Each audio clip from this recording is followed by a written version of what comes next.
I'm going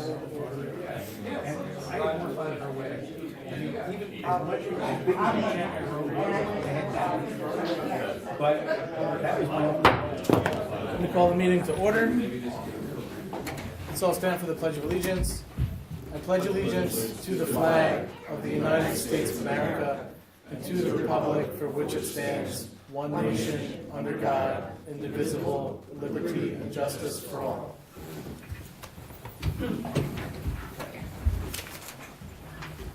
So first, we have the minutes here from January 10th, 2023 reorganization meeting, the January 10th, 2023 work session and special meeting, January 17th, 2023 regular meeting, January 19th, 2023 special meeting, and the January 26th, 2023 special meeting. Can I get a motion to approve the minutes? So moved. Before, Jen, I just wanted, like last week's work session, there are some changes I want, and I'll discuss it with you, but everything else is fine. Yes? Are you gonna ask me? Oh, who's second? I didn't hear. Tim? Tim. Okay. Tim. Ms. Scott? Yes. Mr. McGinnis? Yes. Mr. McCarty? Yes. Mr. Wojciechowski? I'm sorry, Josh. Virginia, what changes do you know? Well, no, it's on the February 7th, when we had the discussion, the work session regarding Mr. Ferrara, the dark room. It just said it was tabled, but there was a lot of discussion that was involved there, so I'm just gonna. All right, well, the deal with approving the minutes is you No, can... I'm just, for the next time, I just realized it's probably gonna be the next time. Okay. So I understand, it was my mistake. All right. Well, how do we handle The discussion was all in the work session. I only do minutes for. But you have work We session. don't usually have work session minutes. Right. Yeah, we don't have verbatim work session minutes. Oh, okay, because we Yeah, have the work discussion session. was all in the work session. I don't It's do not done. minutes. Well, that's why I said I would talk to you then, Okay. but then fine.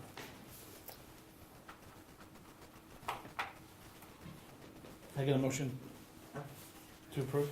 We did. We We did. did. Okay, I No, don't we're think I good. said No, yes, no. though. Oh, I'm sorry. I'm sorry we for didn't. the confusion. No, it was not my intent. Okay, next up, can I get a public comment on the agenda items? Before we get into that, though, let me just give sort of the ground rules for this. Please get up, state your name, where you live. Please address all comments directly to the town board. If any members of the audience, have anything to add to those questions, they can do so after the meeting. Is there any public comments? Yes, sir.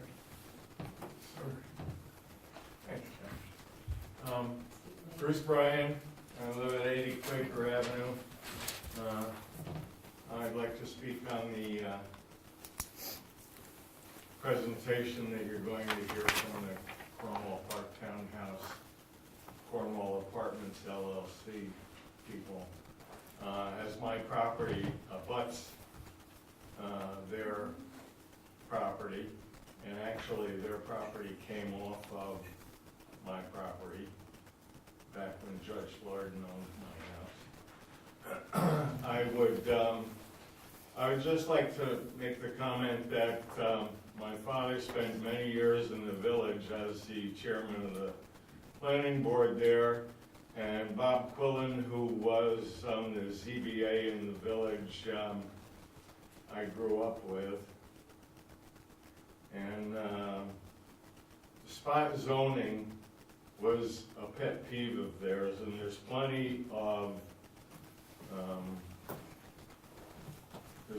of legal precedents why spot zoning is not desirable. You open the door to all kinds of things in the future where people want to spot zone, and it just becomes a nightmare. And so if you want to change the entire zoning laws in general to accommodate these people, that's what I think you ought to pursue. I don't think spot zoning is the answer. That's it. Thank you, sir. Yes, sir. My name is James Richards. 388 Chestnut Avenue in Beaver Dam. I got a question about the Cornwall Car Show. As you know, my wife started the car show with the chamber back in 15, 16, and it was very, very, done very well here in the park, rather than being on Main Street, and especially the Labor Day weekend, not Mother's Day weekend. We feel that, you know, you should change the car show back here at the park, where it has been. It's been very successful, over 200 cars, and we only affect 10 residents here on Hudson Street. We don't affect the whole town. Parking for spectators. We park here in a lot here, park across the street, we can park at the library, and we got the Cornwall High School parking lot. And that's about it right now. Oh, and we raised crazy number. We raised a lot of money. I don't know the exact number now, because my wife's not here with us. But I say it was very successful, and the Labor Day weekend is a better choice, and instead of being on Main Street on Mother's Day. Are you still a member of the chamber? Excuse me? Mr. Richards, are you still a member of the chamber? I know We're not. Okay. Again, she had her store on Main Street, Yes. and then when COVID hit, the landlord kicked us out of the property. Okay. Yeah, so she's no longer a member, but Okay. she works here, she's a bookkeeper here at the library. Okay. Sure, thank you, sir. I think what, when we get to that item, I'm gonna let the deputy supervisor, who's also on the Chamber of Commerce, just sort of address why, some of the reasons why they ended up picking that date in particular, and why they moved it away from Labor Day. There's actually a number of reasons why they moved it, and so when we get to that item on the agenda, we'll get into that a little bit more. But thank you for your comments. Thank Yes. Hello, my name is Elizabeth Lupi. I live at 2381 Route 9W, Cornwall. My property also meets up with the property of the Cornwall townhouses that they're going to add, they want to add some additions. I find it very upsetting because they're going to remove all the trees, all the barrier between me and them. And I bought the lot 25 years ago, raised my family because we love this town and the lot. And now that's gonna completely change, and I'm gonna have structures in my view continuously, no privacy, which I don't see why the addition needs to happen and change the zoning for that. And I just wanted to state that because my name has been listed in the papers for about a year now, from what I understand. And so I'm bringing to light that I have concerns with it, just even environmentally with the animals and what they're gonna dig up when they are doing this. I have well, they're gonna hit my well line, things like that. Okay. Thank you, ma'am. Yes. Nancy Bryan, 80 Quaker Avenue. I too am abutting Cornwall Park townhouses. I think, as far as we know, and I'm going to do my research on this, the original site plan probably had requirements for a buffer zone. This addition will eliminate that buffer zone. Spot zoning, you're setting a precedent as a town board for zoning laws for the entire municipality. The next developer can use this. Do not do spot zoning, as setting the precedent is only good for the project and not for the general Cornwall community. So I question where our allegiance would be should this be passed. There's many case law examples of spot zoning challenges in New York State, and town zoning codes will cease if this is allowed. And you could all do your own research on that, or perhaps the town attorney could help you with that. This will adversely affect the impact. This will adversely impact the value of the properties, ours, the Lupis, the homes on Smith and Jager. Water and drainage. All the trees in the buffer zone will need to be cut down with no trees or grass. Where will runoff from parking lots and roofs go? Where is the study that Cornwall is lacking affordable housing? Will these new units now be offered lower than the existing units are being rented, so we'll have affordable housing, or are they going to be at the market rate of what the units are going now? Is there plans for mitigating construction pollution? Many close-by homes have wells for water, as Liz has mentioned. The assumption that sewer and water are no problem in their letter is interesting. Just because 75 units are okay, doesn't mean an additional 12 units would be okay. I would suggest to the company that has done this site plan that they get their facts straight. We at 80 Quaker Avenue are zoned agricultural. You checked off no, but you managed to include in that plan that in 2018, we could have applied for historic register. And that wasn't even, I don't even know where that came from, but we are zoned agricultural and have been zoned for several years. We do farming on the property. We raise animals, we raise crops, we do farming. It's an agriculturally zoned area, legally done by the state of New York. Since our name and our neighbors' names are mentioned specifically in the papers, it's a huge concern that no one was ever contacted. I know legally that didn't have to happen, but how about we be good neighbors?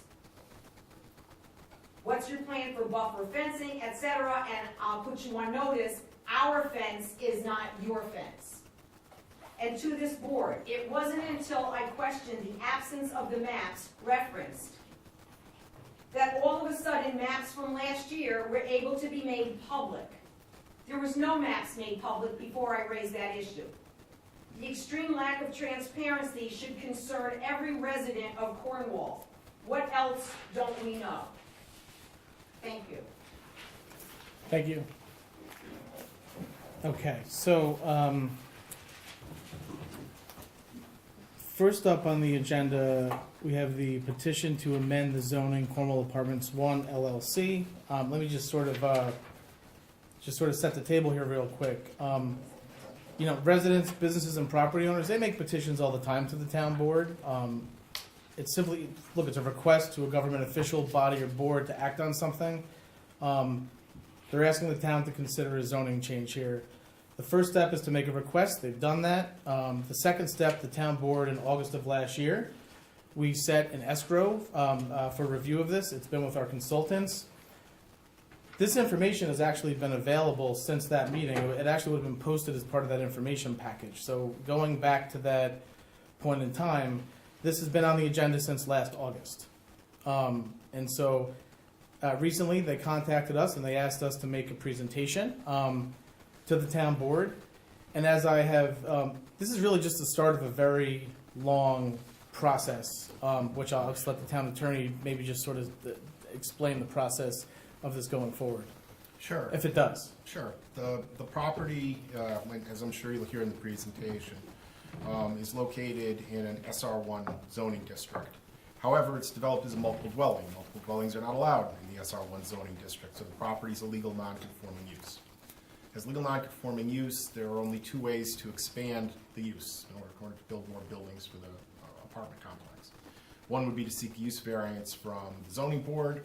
The standard for that is very difficult, and it's unlikely that they would get it. The other is to apply for a zoning change, which is what they've done. So when a petition is submitted to the board for a zoning change, the first thing that the town board needs to do is decide whether or not it'll even consider it. Town boards have no obligation to consider petitions for zoning changes. If they decide they don't want to go forward, there's an end to the matter. If they decide they're willing to go forward, it doesn't mean that the zoning change necessarily will be granted. What it does mean is that you have to consider the commencement of the SEQRA process, State Environmental Quality Review Act process. And probably the way that would transpire is that an application would be submitted to the planning board for the proposed enlargement of the project. The planning board would probably seek to circulate the lead agency, and then you'd have proceeding down parallel tracks, the zoning change, and the amendment to the site plan. A lot of the questions that were posed regarding development would probably be answered before the planning board. The town board may or may not act on the zoning change before review progresses substantially before the planning board, but it certainly can't act before the planning board completes, if they're a lead agency, SEQRA review. So tonight, we're going to hear the town board is going to hear a presentation on this particular petition for a zoning change. I'm sure it'll mull over the information, and it'll come up with a decision, probably not tonight, but at some point, as to whether or not it's willing to entertain a local law which would enact the zoning change that's requested. If the answer is no, well, full stop, there's an end to things. If the answer is yes, then as Josh alluded to, there'd be a lengthy process. While the zoning change was considered, there'd be a public hearing on that. The board would hear more public comment on it, and there'd be proceedings before the planning board. But tonight is just an informational session to hear more about the petition for a zoning change.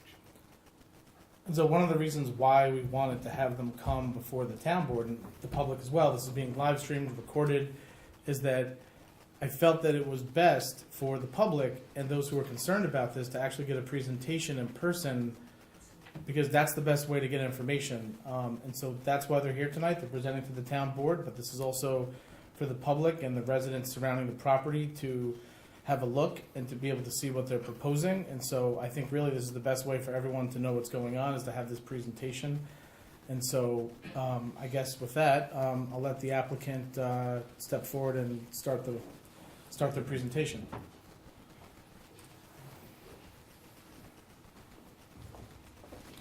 Good evening, everyone. Front? Yeah. Towards you? Turn around? You know what? Why don't you, yeah, turn them towards us and maybe, yeah. Okay. It's all right.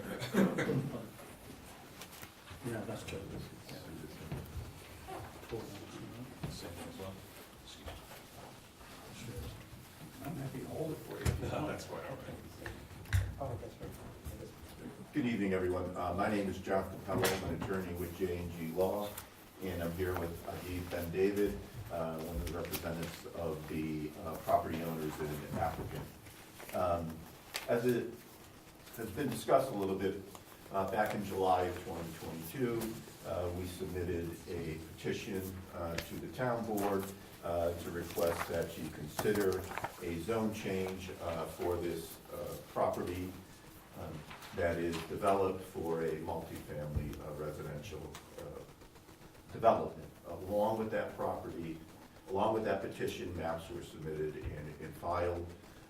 We have been in discussions with the town. We were advised you are in the process of relooking at your comprehensive plan and considering some potential amendments to zoning. So at that point, we kind of pulled back, but now we're here to hopefully present to this board. Once again, this is the, I can't reiterate strong enough, this is the start of the process.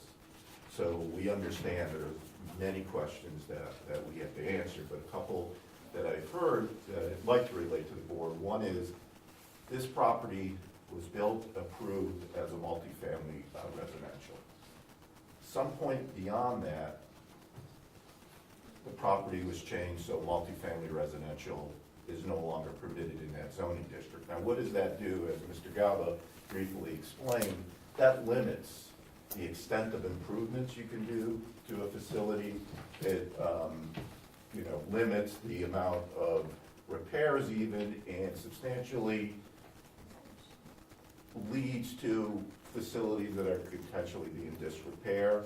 And if there's any refinancing, banks look at that and say it's not conforming. So when we talk about spot zoning, this was here. Who decided this spot should no longer be zoned for what has physically been there for years? Not exactly sure what that is. So one step of the process is we're looking to request that the board consider zoning this for multifamily to allow this property then to be able to be conforming and to be improved. Additionally, we're requesting a couple tweaks to your code to allow it to potentially be expanded. There's 75 units presently have existed at the property. The applicants are looking to build an additional 12 units. So it would be 3 buildings of 4 units each that are shown here. We understand, once again, screening, specifics on sewer and water, specifics on stormwater would all have to be prepared in detail. There will be public hearings if the board decides to go forward, both at this board to consider the zoning amendment, and then at the planning board to consider the site plan.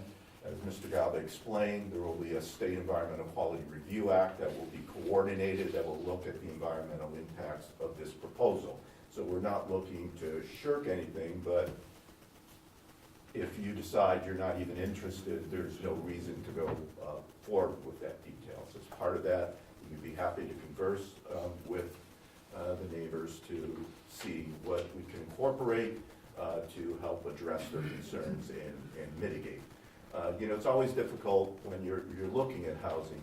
I mean, it's pretty self-evident we have a housing problem in the United States, specifically in the Hudson Valley. It's exacerbated. Our governor is looking at providing new laws to be considered that will actually give numbers for the municipalities to achieve. She's looking to increase the housing stock in our entire community. So when you have multifamily and you understand that's an option that is desperately needed in this area, where's the best places to consider it? Well, the first place we think is where has it been accommodated before? And can that accommodate growth in the areas where you do have the sewer connections, you do have the water connections, do you have the roads built to be able to serve multifamily? This is on a state highway, so we believe when you take all of that into account, while addressing the neighbors' concerns, to make sure it's done in a correct and environmentally and sustainable manner, that you look at the places where you have it, because putting it where it is a lot less strenuous than looking at green development of brand new multifamily. I'm sure most of you who've been on the town board have know what happens when you build brand new projects. So this is one that we think can be accommodated, knowing full well we have to address the concerns. And I think if you look, you have a developer here who has a track record of keeping this and maintaining this in a attractive manner that can provide these opportunities for you municipality to strive and provide those types of housing, diverse housing opportunities that are so desperately needed. So with that, I'll give it over a couple minutes to Aviv to just show you some photos of the existing development to give you, I don't know if you may have driven by or aware of it, to give you some feel. So, Ladies and gentlemen, thank you very much for hearing us tonight. And to add a little bit on what John said, just to clarify, the existing property would just be a 3-building addition on our existing parcel. Now, we are very open, as John mentioned, to all the pre-construction processes that may come forth by our local neighbors, by the board, etc. We will welcomely engage in all that dialogue and make sure that all of those items are taken care of and fully compliant. I think it's important for the board to understand that we are a full-service property manager as well as an owner. We do not develop the property and then hand it off to another entity that will manage it day to day. We are fully vested in the property and the project. So once we are done with our new construction, we have existing staff in place already that will continue to make sure that the property is well maintained and of satisfactory aesthetic, etc. Here in the area. It's very important to us. It's a long-term goal for us. This is not a develop and hand-off situation. Just feel like that's imperative that everyone understand that to help alleviate some concerns about the future. This is what we do, so up and down in this region as well as up and down the East Coast. So we just want you to feel like, as you know from us being in the area already, that you are in good hands, whatever the determination may be. Just want everyone to feel comfortable with that. So I thank you for your time as well. Thank you. Thank you. Is there any questions? I guess we'll start with Tim. You only want to put an additional 3 units, that's what I'm looking at there? 3 buildings, 4 units each, so it would be 12 units. Correct. In fact, just to clarify, so I think it's 4, 5, and 3, but a total of 12, just for clarification. 12 units, 3 buildings. Correct. And how much space in between each building? Exactly, I could have that mapped out via CAD by our civil engineer. I don't want to misspeak and tell you the wrong information at the moment. And what's the buffer between the residents around the area to the buildings? know the exact number either, we can get that Yeah, I information. think the only changes we're looking for in the code, so the buffer we'd be able to provide is a buffer that would be required in the MR zone. So, I mean, if this was rezoned to multifamily, we would be able to meet the requirements of multifamily, except for the number of units per acre we would ask, and this is part of the petition, it asks that you increase it to 8 units per net acre for existing development. So it would not only apply to this development, it would give you some flexibility with other existing developments, as we said, to say, why not expand and provide multifamily housing in those developments that have already demonstrate they can handle it, as a way to hopefully prevent or limit the number of additional brand-new developments on forested or vacant land that maybe occur at first look, and see what you can accommodate where you already have it. So that would be one increase, and then there was another yard or frontage requirement I think we were looking to briefly amend. So on to the question of spot zoning. One, we believe it's not spot zoning because it reflects what has been there. And number two, it would apply not only to this property, a couple of the changes would apply to all properties in the MR zoning district. So it would be the net bedrooms, and then it permits a new multifamily primary structure to be no less than 15 feet from the existing structures. And we can work that around as we get to the specifics, and with an engineer, and we go out there, we'll do the, the visual analysis and work with the planning board to supplement or improve or provide new buffers between the neighboring properties. Have you done any new site plan for like wastewater flow, water flow, emergency access, and so on and so on? That has all been preliminary. Look, we would have to do the site specific, once again, to do the detailed design work. If the board decides you don't even want to consider the petition, would seem to be, a little bit, as I explain it to people when I go to boards, that's that if someone offers me new food, I'm allergic to nuts and fruit, some fruits. Mhm. Someone offers me new food, my first question I ask, does it have nuts and fruit, or fruit, certain types of fruit? And if they say no, if they say yes, then I said, well, I can't eat it. If they say no, as you can look at me, I usually do say yes, and then I'll decide if I like it. So here, what we're here tonight, if you say this is nuts to us, then we won't go any forward. If you say it's not, it's not the, we can consider it, then we'll begin to provide the additional information. So we're looking for that. And you don't even have to make that first glance tonight, but we're presenting it and asking you for your first impressions, and what you would like us to do to proceed forward. So you're taking what is now a non-conforming use and making it more non-conforming. That's technically true, but we're also saying we're taking an area where, one of the few areas in the town of Cornwall where there's diverse housing opportunities for your citizens, for your young people, for your seniors, for your young professionals who want to move to the area. There is a dearth of in this town because of prior practices, and we're providing an area to accommodate and provide those housings for those people you desperately need in this town, and we need in this region. I think you could look at any planning study or any definition of what's going on in the state and what's going on in this region, and know that there has not been adequate attention provided to providing the types of housing we need to sustain our community. So this is only 12 units, so when we're talking about a crisis, I mean, these are Yeah. 12 Well, units. 12 units here, 12 units there, and for Right, those, well, for here, those there, 12 right. families We're or only talking here. 12 people who would live here, that will alleviate the crisis for 12, so.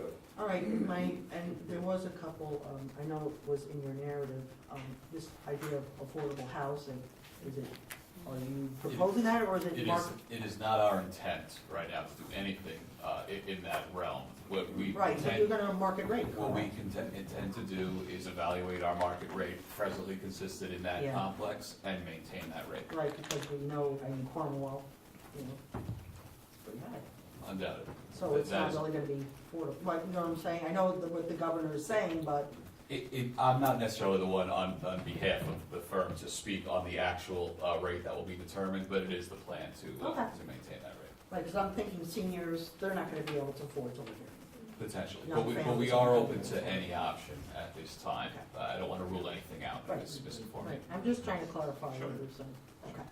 So while we're talking just sort of numbers, just in, general here, so I think one of the things that we'll be talking about when we look at zoning is that the governor, if you've looked at it, she's actually put, I believe, she's put 157 units of new housing in Cornwall over a 3-year period. So should that law come to pass, we'll have 3 years to build 157 units. They don't have to be affordable. They can be multifamily. They can be apartments. They can be housing.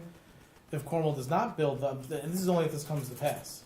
If it comes to pass, we'll have 3 years to be able to build those units, or there is potentially other ways that the state forces municipalities into compliance with that. So I guess what I'm saying is that this is just sort of one of the things that is out there right now that's But there's also an unfunded mandate, because when we talk about upgrading sewer, water, and all this infrastructure, that's a burden on on our municipalities, and I'm sure you're aware of the sewer upgrades that we're doing already. It's a lot of money. Yeah, it's not an easy solution, and and I don't Right. disagree, but, we believe that Yeah. this is one piece of the puzzle. Small piece, but it's still a piece that can, provide something that can be accommodated, subject, and we heard these concerns, and we know we have work to do. And, we want to, at the end of the day, make everybody as happy, as they can, and provide something we believe where, it can be accommodated. Have the opportunity to demonstrate to that, to all. Is there any further questions by anybody? No? So Is it? Let's look at them out. This exits out onto the highway? Is it like how, Yes. Right up to 9 Yeah, W. yes, it goes through the road, but the main entrance is, right, because Oh, I'm 9 sure you're W, aware then of the roads and how narrow they are, limiting, Yeah, sure. Sure. that's. But that is the existing. Oh, I know, yes, I know the volumetric, right. area, and I just think about that as well. Sure. Thank you. Okay. So I think next steps, I think obviously, look, the board's gonna certainly have to discuss this. Not quite sure when we're gonna get back to you, but we're gonna need some time to discuss. So certainly in the near future, we will, certainly let you know how we choose to proceed with this. In the meantime, if there's anything you wanna, share with us, we're happy to review it. We'll certainly make anything, if you provide anything else, we'll certainly make that public as well. And we'll, get back to you in the near future. appreciate Thank you. that. Is there anything else you If wish to any- add? As you're thinking or discussing, if there's any questions or any information that you would like from us, you know how to contact Absolutely. me, and we will make sure we get you that information. We will also reach out to the neighbors to try to get a little better handle on their concerns and begin to Okay. address Can you it. tell me your full name, because I didn't hear It's it? no problem at all. My first name is Adiv, it's A-D-I-V as in Victor, and the last name is Ben David, just Ben Oh, and Ben David, Ben and okay. David stuck together. Okay, got it, thank you. And we can certainly leave these with the board if you'd like for. Oh, yeah, no, we'll certainly keep 100%. those. Great. Thank you. Yeah, yeah, and actually for the public, I'll put these in my office, and if any of you wish to come and look at them, please stop by and you can take a look at, okay. Okay. So, next up, we have a zoning update memo. This is really gonna be a very brief discussion, because what I'm planning on doing is, on February 28th, we need to come back to approve insurance. So we're gonna be having a separate zoning meeting, we're gonna do that, we're We gonna, might have to talk about it, because I'm hearing maybe some people are not gonna be here, so oh, what, as far as, the 28th, I think we need to talk about the date. When we get there. oh, as far as zoning or insurance? No, February 28th, are you setting a meeting for February 28th? Yeah, we need to approve insurance before March 1st. So it's either gotta happen on the 27th or 28th, and There's I won't be there's possibility I won't be here either, so so both of you won't be here on the, possibility for me, but yes. okay, so I'll just say this, that I don't want we're you not to do gonna- this work and. but we're not gonna have the insurance proposals until, I've reached out to the insurers today, I've been working with them for almost 2 months, we won't have the proposals to be ready, to be voted on probably until that time. So, Oh. you know, I'm just, Tim, will you be there? I'll be there, but I can't speak it. he's got it, so, I mean, look, Oh, so- that's right, so I'm just concerned about a quorum. Do we have a quorum, like if we're not, will we have a quorum? So, again, I know we can discuss this later, but yeah, I mean, look, I'm once concerned we about have insurance proposals, I can certainly, but I can't, so I guess what I'm saying is, if they don't have the proposals until a certain time, the board will need to make itself available, What's the interest? once we have the proposals. Well, we actually have, there are several brokers, and we're bidding it out to several different sure. companies, and so once we have all of those proposals, we can consider them. But if they don't have them back in time, I will remind the board that it is the board's responsibility to ensure that we have insurance in place by March 1st. So, Okay, so please make the policy expires on. yes, it expires on March That's all I'm March asking, 1st. I'm trying to understand the Yes. dates. And if you may recall, in the past, this almost always comes down to the day or two before. of that. I totally understand. So, hopefully the board members will be available to act on the proposals when the insurance companies have them, and it does not Or reach expire. out and just tell them too, that there's, they can do it quicker or faster. Get in the business. Steve, what would you, so I guess in terms of, if we're not able to reach a quorum to adopt insurance and the proposals are not ready, I mean, they basically said they need until, the end of next week to be able to get them ready. Steve, can we do anything by phone? Well, yeah, we Well, can. that's kind of The remote. one thing that I have in my mind, Carrie, there is that old section of the New York State law which provides that you can have a board member attend remotely, provided that you notice that they're going to be remotely, and you allow people to come into wherever it is you are remote, if they want to attend the meeting. The chances of that happening, depending on where you are pretty slim, I might Yeah. add, but, All right. it would be an unfortunate thing. But the question I have is whether that person who attends remotely counts toward a quorum or not. I haven't looked at it in ages, so I'm not sure. If it does count toward a quorum, then you could have 2 board members here and 1 board member attend remotely, and you have your quorum.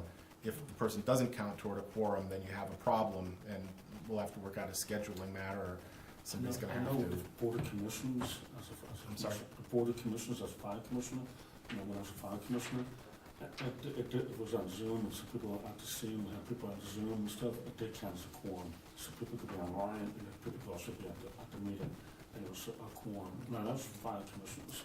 Well, then maybe it does count as a So quorum. I don't know about- I'll certainly look into that, but.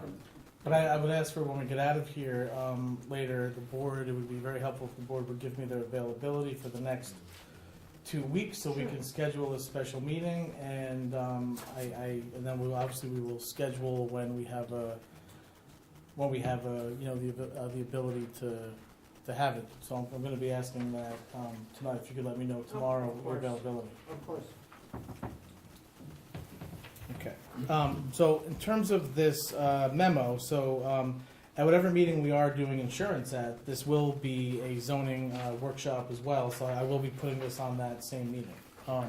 That is the intention to do that. So, I'm not going to go through this full memo right now, but I've given it to the board to review, just sort of broad strokes. There are some revisions to the GC district zoning, some revisions to the AR district. There's some stuff on accessory dwelling units, on ADUs. There is some stuff on lighting. There is some stuff on lot line adjustments, and then there's private zoning changes that you're probably aware of some of these, like Route 32, the Tondo property. They submitted a request last year asking us to change it from residential to commercial. We've got a Route 9W gas station partial residential to commercial, and we've got the Angola Road extend the GC district to include the Shadan House parcel. So we have a couple of these. These are. This would be to include the Vet Rep Theater put in a petition to extend the GC district to cover that house so that they would be able to operate their theater in that district, because in the GC district there's it's a better fit than the current zone that they're in. So.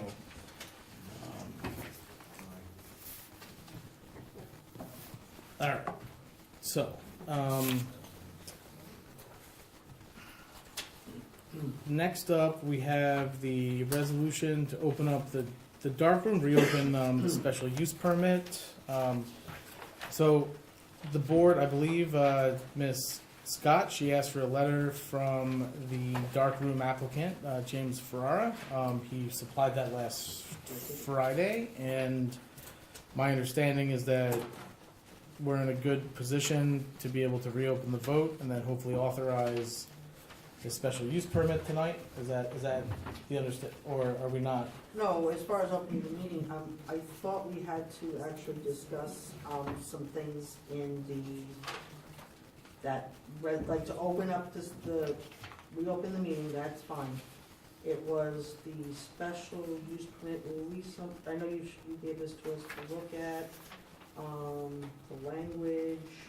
Well, they're two separate issues. Right, that's why I Virginia, know that's the what we first discussed, is- but the first and one the- is fine, to yes. All right, so then maybe the board wishes to move on that, and then you can Yes, discuss. I do wish to move on that. Well, so beyond that, I guess the other thing is, I know I've spoken to some, so I myself, and I believe I've spoken to other, so if everything is fine in the language of the special use permit, because it is captured everything we've spoken about, I would happily act on approving a special use permit tonight. Tim, I don't know how you feel about that. I kind of concur. So I would say, I agree. Are you, as far as language, I thought we're good with this, because I just want to make sure we're doing this all right. Well, I think if I may, Yes, the please. board should stick to the agenda. Item 3 is opening. Yeah, just matter. opening the thing, And so you're. we ought to act on jumping that, because if you don't do to- that, there's no point in talking about it. yeah, no, of course. So let's Yeah, no, get we'll- that done, and then we can That's talk what we- about the yeah, no problem. resolution We'll- for granting the special permit. We'll do this first, yes. So That's first okay. up, we have the resolution for the darkroom reopen the special use permit. So whereas James Ferrara submitted an application to the town board for a special use permit pursuant to Town Code 158-41 for operation of a discotheque called the Dark Room on certain real property located at 263 Main Street, Cornwall, New York, and whereas the town board has determined that this application constitutes a type 3 action under SECRA, and whereas a public Type hearing, 2 action. I'm sorry, type 2 action Type under 2. SECRA, and whereas a public hearing was held on the application on August 9th, 2022, and whereas the following said public hearing, the town board voted 2-2 on the application, which resulted in denial of the requested special use permit, and whereas Mr. Ferrara has now submitted new and additional evidence in support of the application and has requested that the town board reopen and reconsider the application in light of the same. Now therefore be resolved that the town board hereby rescinds its resolution of August 9th, 2022, and reopens the application for a special use permit for further proceedings therein. Can I get a motion to approve? Second, Ms. Scott? yes. Mr. McGinnis? Yes. Mr. McCarty? Yes. Mr. Wojciechowski? Yes. Okay, so, next up, we have a resolution for the dark room to grant the special use permit. As you recall, when we did this for the farmhouse market, there are a number of different criteria that have to be met. Was there like, I'll let maybe you just go through it real quick, Steve. Sure. Under the town code, in order to qualify for grant of a special use permit from the town board, there are, well, A through E criteria that have to be met in terms of impacts on adjoining properties, development in the neighborhood generally, layout of the property in terms of impacts on parking, fire, and general police safety. And the board has to make findings on each and every one of them. Then at the end, it also has to make a finding as to whether it would be against the public health, safety, and welfare to grant this particular permit. So I'm sure the board recalls that you held a public hearing on it. There was quite a bit of comment. And following the public hearing, the board denied the application chiefly based on concerns over off-street parking. The applicant was permitted to submit additional information on a application to reopen in regard to particularly the off-street parking concerns. He did so. The board's now reopened the application. Based on the comments that were made the last go-around when we had the public hearing and the board made its determination, and the comments that were made at the last meeting when you were considering the application to reopen, I've prepared a resolution, a draft resolution, granting the application for the special use permit subject to a number of conditions. Annual renewal was discussed, for example, and an obligation to notify the town board in the event that the license with Montessori School was canceled. There's a number of them set forth here. Whether what I've written accurately captures everything you want or not, I don't know. It's my best shot at it as far as that goes. But if you have changes to the language or the conditions, you want some, you don't want others, you want that's what you're here to discuss now. And if I hit the nail on the head and everybody's happy with what's in there, then of course you're free to vote on it tonight. If not, if you want to think it over, you could certainly put it off. One of the things I have an issue with, correct me if I'm wrong, I keep on seeing members attendance of 50, and it should be below 50, because isn't Right. 50 or above requires a sprinkler system, and that's what you're trying to prevent, correct? I'm sorry, I missed what you said. In here it's saying attendance of 50 people, and if it's 50 people or more, does not require a sprinkler system, and then you're trying to. Oh, I'm under It's 50. gonna be under 50. I'm under 50. It just says, yeah, it says 50, so, but you've been saying under 50 the whole Right, time. I That's agree with just what, Mr. Farrar, 50. he did say it was 49. Yeah, I remember He you did saying say it was below that. 50. I see 50, Yes. And that I was know one why, of I the things. understand why, I get it. It just says again it's 50, and I just want, So- you know, to the, Let me check Well, we'd have that to one. change the resolution to say 49 instead of 50. Right, because We I can thought just- you had said 49, Oh, but just 50 take an changes amendment. everything that makes it much Yeah. Oh, more. no, If the 49, board's it's always willing been to do it. 49. I know. Yeah, I know, that's why I was surprised when I saw this. I'm agreeing with you. It Yeah, said yeah. 50, and that's why when I told it said 40 something. Right, right. Because if it was 50 or more, it would require an extensive, work to be done to the building. Right. Okay. So you're just gonna make it one. It's just a simple cross out on this from Yeah. 50 to Right, to exactly. 50 to That's all we 49. need. throughout the We'll resolution. Just change it on. Yeah, there's no need to hold, yeah, we'll just change it on here. That's really the only, I mean, everything else other than that number, I believe captures what the board has. No, it's fine. Did we discuss, are you gonna notify us in writing? How are we doing? That was I think that was the last thing, like if something happens where your agreement is terminated for some reason, how are you gonna to notify us? I can email, I can present a letter to the Okay, town. that's fine. Again, that's all I wanna know, because it was, Well, how do you want them to notify? an email would It be says fine. he shall immediately inform us. So that would Do be. you want it to be in writing? You don't want it to be a phone call? I would say- And it should be right. It should be Yeah, written, it that's should be okay, written. okay. Just in case you don't secure It's not hearsay, it's actually on paper. Right. Okay. It's fine, that's all. So add in writing or don't, or Yeah. what do you want? All right. Yeah, which could either be, Electronic email is fine. electronic email or, Electronic, that's Yeah. saved for, Okay. because the legal document. All right. So with those two changes? Yeah, that's it. okay. All right, so this is also a very lengthy document. If you want, you can have Josh read it through, but, Please no.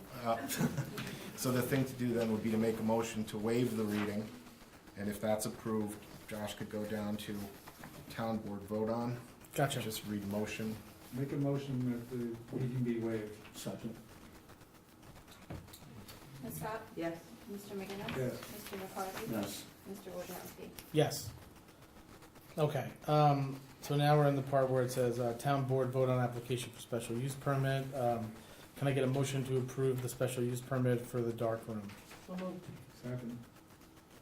Ms. Scott? Yes. Mr. McGinnis? Yes. Mr. McCarty? Yes. Mr. Wojciechowski? Just with one notation, that's with those two amendments. So just those two amendments. that's Yes, it. with the, No, As two amended. as amended, yes, correct. And I'll prepare the revised document. Because that last sentence, on number Thank you, 5, Steve, the last page. Yes, all That's the one. 50s will be changed to 49. Yeah, exactly. All right, so next up, we have a resolution for the certiorari settlement for BHT Holdings LLC. Is the board comfortable on moving forward with this at this time? You've all seen the memo from Yes. Ira, and you understand the reason why we're going through with this. Is there any, before we call the vote, is there any discussion? I spoke with Anna quite extensively this evening, and I had this conversation with them, and totally got a nice application, so I'm good with it. Okay. Okay, so,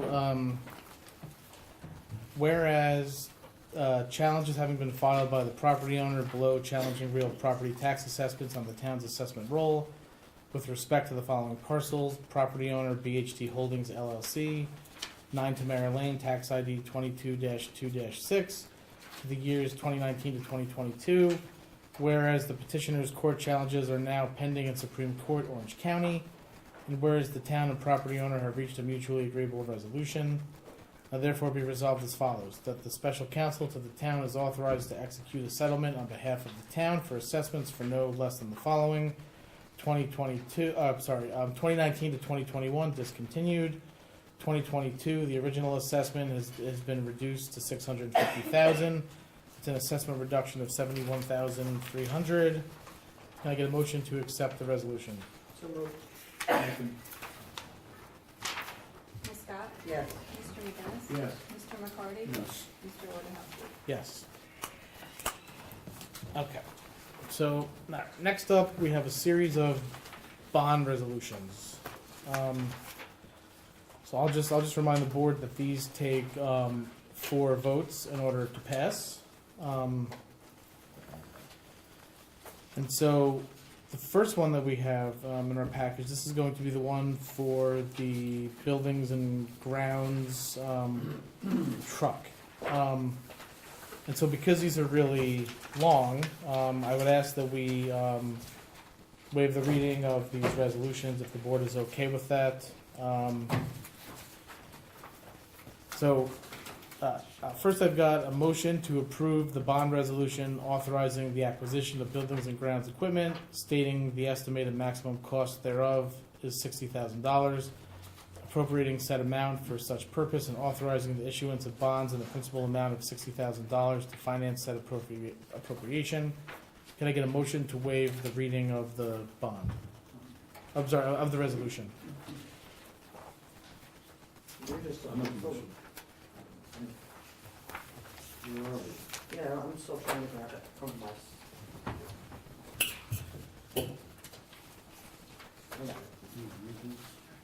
We're on the, I know, I'm just grabbing the resolution that was in last week's packet. Ours. this is the one for 60,000. Yeah, this is for the, If you look at the second page, there's a write-up all in caps, and if you find the one that says building and grounds, you'll be on the right resolution.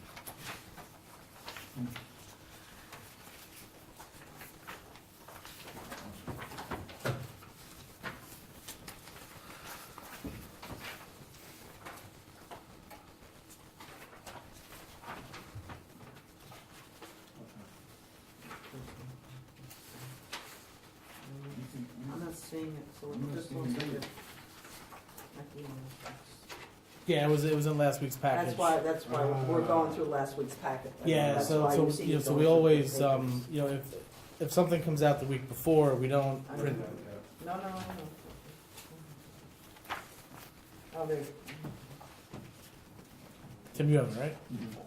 Sorry about that, people. It's just a lot of stuff.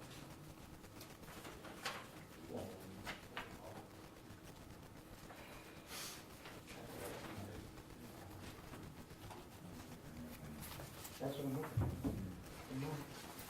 I have the plan. You want my copies? Because I'm looking at, oh, wait a minute, you know what? I think the paperwork is different. That's why it's different. So look at right here, the font and everything is different. That's what for us. Okay.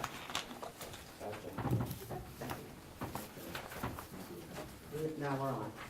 Okay, so, can I get a motion to waive the reading of the resolution, of the bond resolution? Second, Ms. Scott? yes. Mr. McGinnis? Yes. Mr. McCarty? Yes. Mr. Wojciechowski? Yes. Was that all the bond resolutions or just this one? Do you want me to do them all at once? You can if you want, if the board's willing. Okay, yeah, I mean, if the board's Yes, okay. all of them. Okay, so then I have to read through all of the, or No, no? I think the board has agreed that you can Okay, waive good, them all. all right, then that's good then, okay. All right, but I still have to go through each individual one. Yes, and have it approved. Okay, all right, so the adoption of the foregoing resolution, can I get a motion to approve the $60,000 for the buildings and grounds vehicle? Second. Ms. Scott? Yes. Mr. McGinnis? Yes. Mr. McCarty? Yes. Mr. Wojciechowski? Yes. Okay, next up I have a bond resolution. This is for highway equipment. I have bond resolution of the town of Cornwall, New York, authorizing the acquisition of various items of the highway department, stating the estimated maximum cost thereof is $1.175 million, appropriating said amount for such purpose, and authorizing the issuance of bonds in the principal amount of $1.175 million to finance said appropriation. Can I get a motion to approve? So moved. Second. Ms. Scott? Just a quick question, so these other ones, they're being surplus, right? The Ford? Yes. Okay, Yes. they're all being surplus, Yes. okay, yes. Mr. McGinnis? Yes. Mr. McCarty? Yes. Mr. Wojciechowski? Yes. One of the things I hope we look at doing, because if we do get these vehicles, and I know that down the road there's about a garage, but perhaps we could do some paving and maybe some shelters to protect these investments. I know that was something we discussed even the last time. I believe Tommy has that. Does he have it, does he have it? Yes, Tommy, Okay, yes, that's actually, Tim and Tommy and I and Sean, we're all working on that. oh, you are working on that? Yes. Okay. Thank you for sharing. Okay, so, next up, we have a bond resolution for, this is $300,000 for the acquisition of sanitation equipment. The estimated maximum cost thereof is $300,000, appropriating said amount for such purchase and authorizing the issuance of bonds in the principal amount of $300,000 to finance said appropriation. Can I get a motion to approve? So moved. Second, Ms. Scott? yes. Mr. McGinnis? Yes. Mr. McCarty? Yes. Mr. Wojciechowski? Yes. Okay, next up, I have a bond resolution.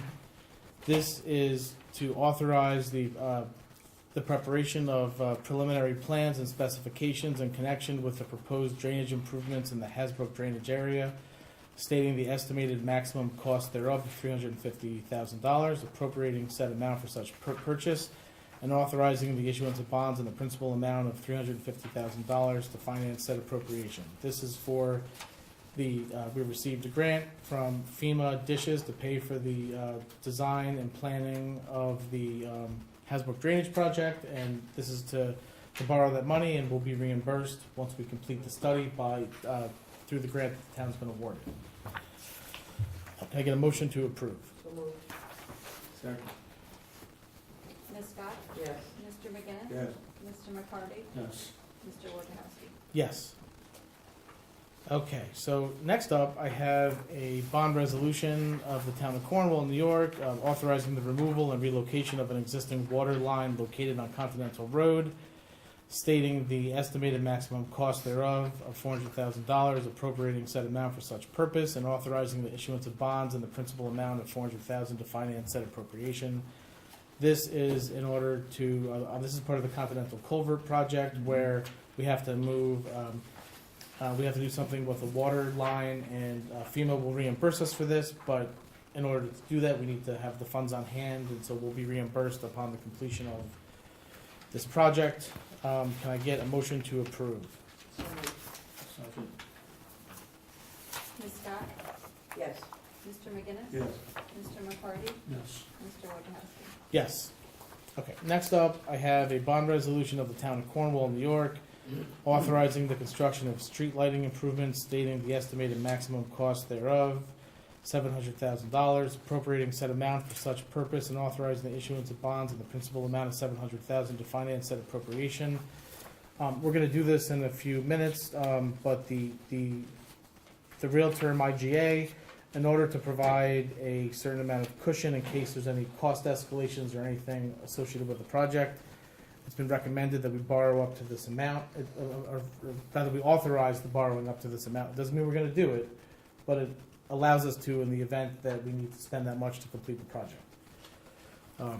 Is that like when we enter into the agreement with Real Term and we sign that contract, any other additional funds we actually have to approve, correct? So what's gonna happen is, once we authorize the IGA, Yes. with Real Term, Right. that is gonna be the initial cost. Now granted, there are some other contingencies that are kind of in there that Correct. could pop up, but when we do go that to, just like we do but when with- we go to market Okay. to authorize the amount of bonds, we're gonna know the cost, and when we go to market, we're gonna borrow how much we need. But we're gonna borrow based on what Real Term is telling us. Okay, all right. So if I could get a motion to approve the bond resolution. So moved. Second. Ms. Scott? Yes. Mr. McGinnis? Yes. Mr. McCarty? Yes. Mr. Wojciechowski? Yes. Next up, the town of Cornwall has received an updated IGA agreement between the town of Cornwall and Real Term Energy US LP for the LED streetlight conversion. Whereas the town wishes to enter into the updated IGA agreement with Real Term, now therefore be resolved as follows, that the town board does hereby agree to enter into the updated agreement, a copy of which is annexed here too, and made part of this resolution, and authorizes the supervisor to execute the same. Can I get a motion to approve? So moved. Second. Ms. Scott? Yes. Mr. McGinnis? Yes. Mr. McCarty? Yes. Mr. Wojciechowski? Yes. Okay, so next up, we have a resolution to introduce a local law for the property tax exemption to volunteer firefighters and volunteer ambulance corps members.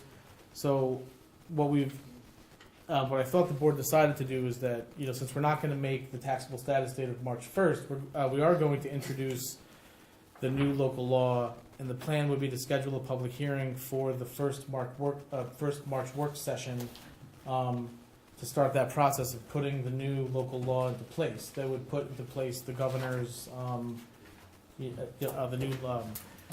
new benefit for emergency personnel.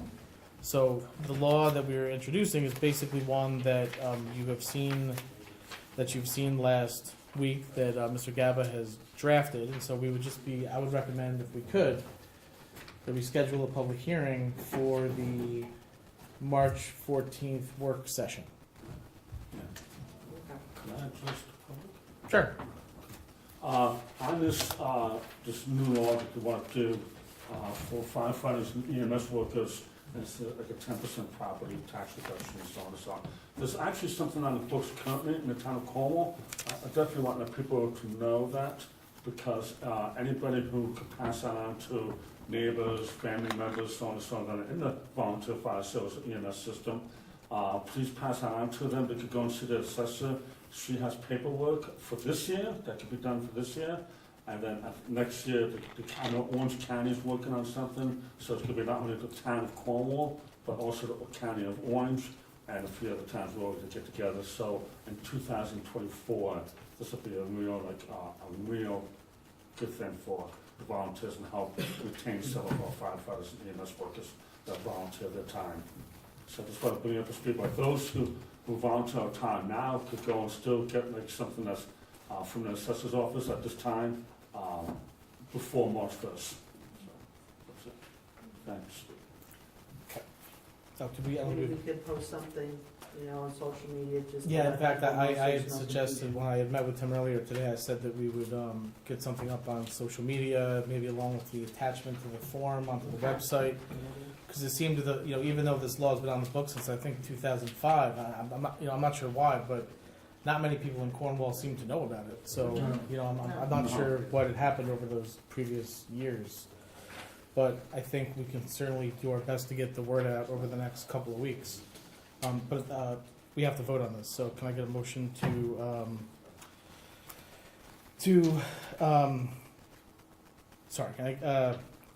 I get a motion, whereas in order to take action on the said local law, it is necessary to schedule a public hearing and to make specific referrals. Now therefore be resolved as follows. That the resolution does hereby introduce the proposed local law, that the public hearing on the proposed local law is set for, it would be the Tuesday, March 14th workshop at 7 o'clock, and that due notice of the same is directed to be given by publication and posting. Can I get a motion to approve? Ms. Scott? Yes. Mr. McGinnis? Yes. Mr. McCarty? Yes. Mr. Wojciechowski? Yes. Okay, so next up, this is just for something that we're going to need to look at pretty quickly. I just put this on there just to remind the board. So we do have to do some work on the Secor Lane sewer line, and we're going to basically have to replace some new pipe. And the engineer is, I've spoken to him today. He actually recommends that we go through the EFC on this versus just having it come out of our own pocket. Okay. But that's going to just, add a little, some additional time because we have to seek approval to put it into the existing project.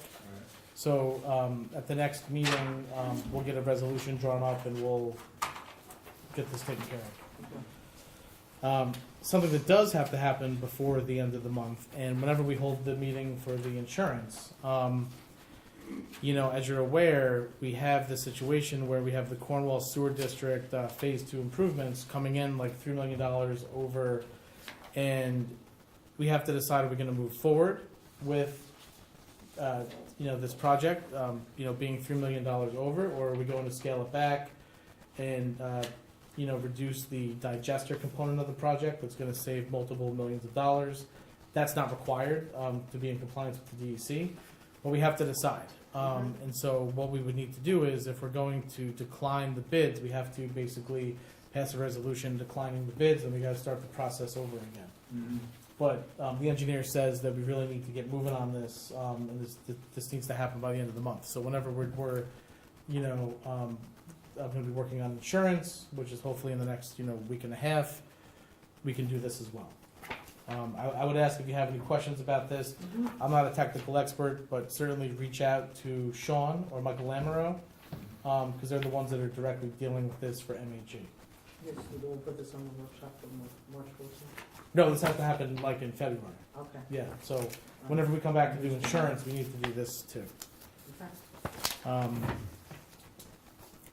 So, all right, so next up, we have Cornwall Youth Lacrosse. They're just asking for the board to authorize them to be using the fields. Can I get, can I get a motion to approve Cornwall Lacrosse using Laurel Crest Park? They're hoping to start on Tuesday, March 28th, and going through June 17th.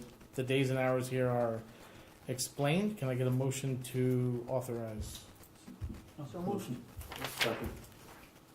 Ms. Scott? Yes. Mr. McGinnis? Yes. Mr. McCarty? Yes. Mr. Wojciechowski? Yes. Okay, so next up I have the annual car show. So, look, I'm gonna let Win talk about this since he's on the chamber and he's been, maybe talk a little bit about why we decided to, why the chamber decided to. First of all, we miss Luann. She made it too easy for us. And we know that you were involved too, Jim. The reason that the date was changed is because the car guy tells us that that's the date he can get the cars. None of us have the expertise that you guys have in that. I mean, we're relying on Skip Crossman to get us the cars. That's the date he wants to do it. And the reason that we're moving it to Main Street is because that's what Skip asked us to do. You know, we can take care of, the paperwork, and, I can work with the chief on getting the permits that we need, but without the cooperation of the car guy, we don't have the cars, so. You'll get the, if you go to park here, you'll get the cars. Or we can, Well, if you want, we could can, run the show. we can certainly talk about that for Yeah. subsequent to 2023, but this is what the board has approved for this year, and making a change at this point, once we've already committed to Skip Crossman, I don't think would be fair to him. But we can talk about it for next year. There's no objection to that. Well, one of the things I want to bring up, I was contacted by Scott Teresi. He was Mhm. asking me about the Cornwall Garden Club, the Mother's Day, plant sale. And we were back and forth suggesting some dates. So I was kind of surprised that it was going to be, again, because I'm concerned logistically Of course. what's going I to happen. And I'm sure I'm going to be asked a lot of questions as to, why. So maybe next year we could coordinate a little bit better because there's a lot of things converging into. I am reluctantly the secretary, which just means that I write the I memos. understand, but I did speak with Scott, and Yep.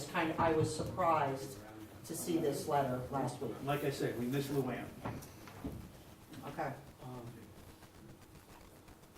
And it is beautiful at the pond, and there is a lot of space, so that's what I'm saying, that it really is nice to do a show there. Yeah, I mean, look, I think this does somewhat offer us an opportunity to see what it would be like to have an event on Main Street and to see, how positive it is for the businesses and the local eateries. And I mean, I know one thing that the chamber is exploring is, is there, going to be certain dates throughout the year that maybe we close down Main Street, and do different things, kind of like, like additional fall festivals and different things. And so I think this is a good way to sort of test that out. I mean, it's very common for, municipalities to close their downtowns down a few times a year to try to bring, foot traffic to Main Street. And so there are, I know the chamber is looking at working with the hospital. People could park there, and then we have a great sidewalk network in the community, and people can park and they can walk. And a lot of people come from out of town. And the great thing about visitors is that they're willing to park and,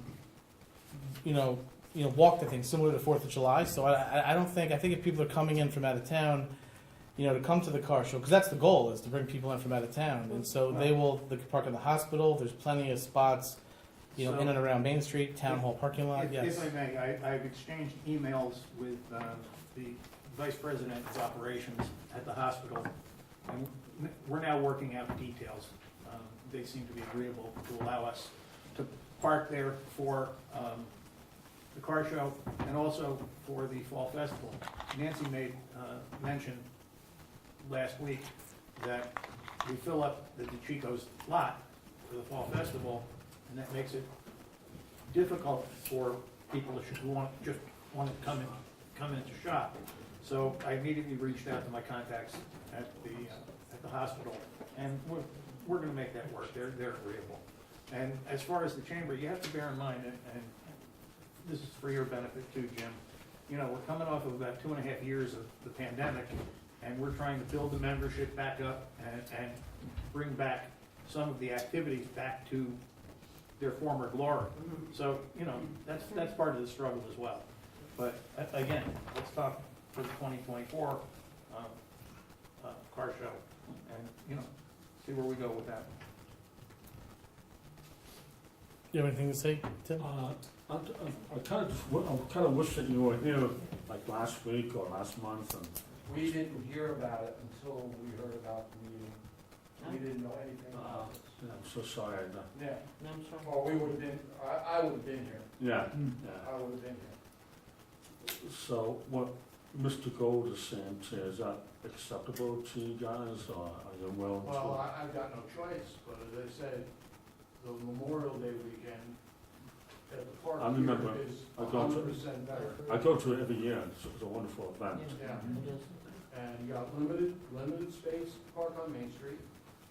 Where do you park the spectators that come? How many businesses are actually gonna make money because of the car show being on Main Street?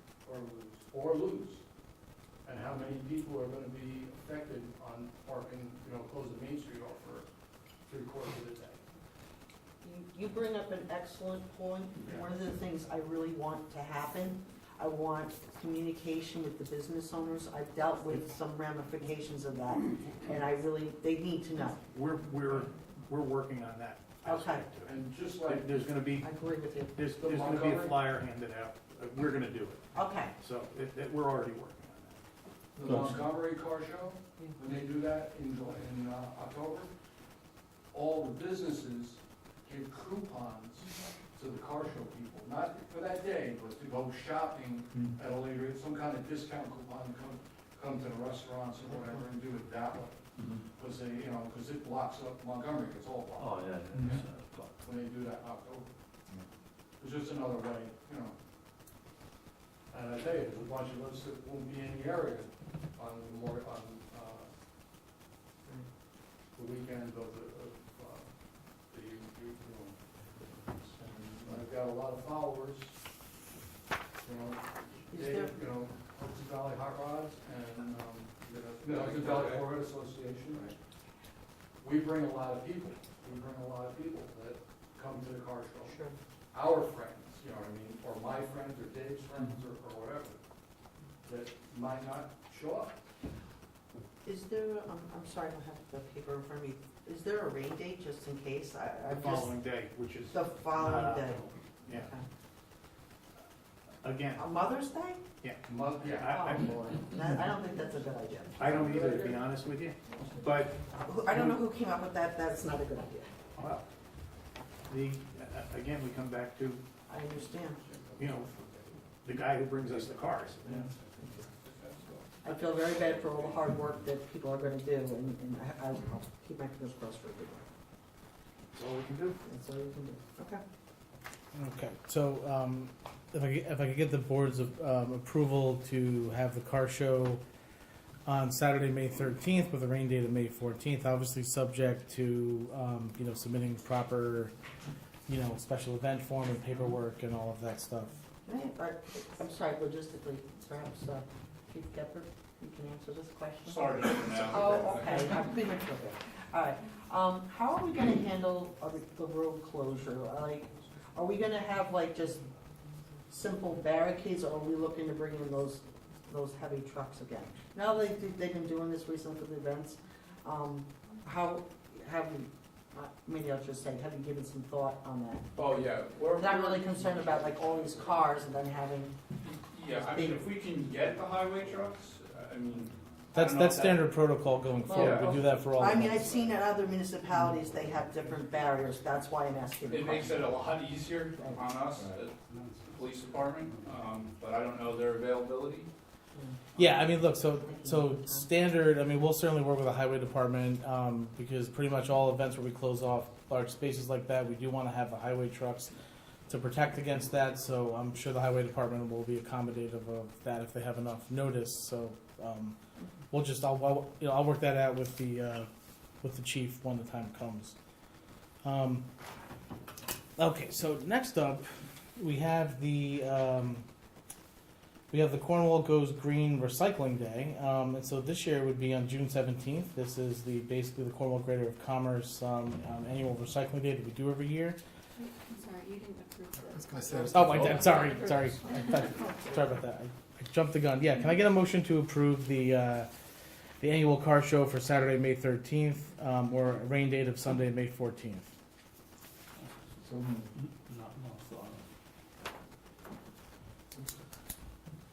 Tim?